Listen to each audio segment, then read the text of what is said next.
Uruguayan teachers and students carried out a new day of mobilization, this time against a measure that affected the students' organizational space. More details with our correspondent Mateo Grille. Amid continuous tension between students and Uruguay's public education officials, an authoritarian measure unleashed a national strike, and once again the streets were filled with students and teachers.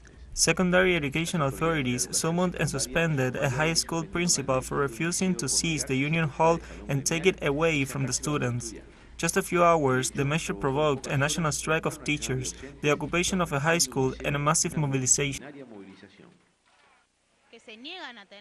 They refuse to have truly productive instances of negotiation or dialogue with the students, and that evidently have placed this summary with dismissal against the director of the institution as a new element of anti-union persecution, aiming at breaking the resistance against authoritarian positions that have no basis.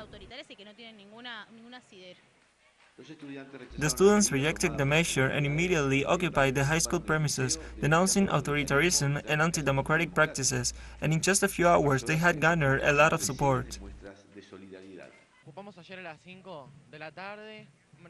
Yesterday, at 5 o'clock in the afternoon, we occupied the premises. We stayed all night. We were evicted today at 4 o'clock. It was 23 hours of hard work, of arduous struggle, in which we asserted our rights. We had an impressive turnout. We had the support of the Trade Union Center, of tertiary unions, also of high schools. We had a lot of support as people, beyond the political spectrum. This is an anti-democratic situation, and standing against it is the right thing to do.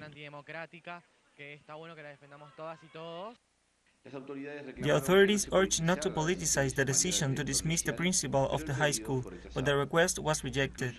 Another 24-hour strike has already been called on, and tension is increasing. The main opposition political party in the country will call the authorities to parliament. We're going to summon secondary education relevant authorities. We understand the situation as arbitrary, unfair, and provoked by the authorities, because aside the present conflict, such a matter should have been solved by the school. Secondary Educational Authority has no business coming here imposing a decision when the governing authority has already working on the issue.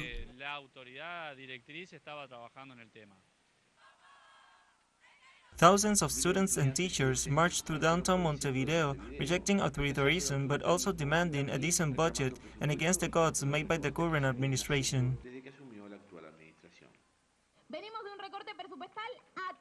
We come from a atrocious budget cuts. We have absolutely overcrowded classrooms.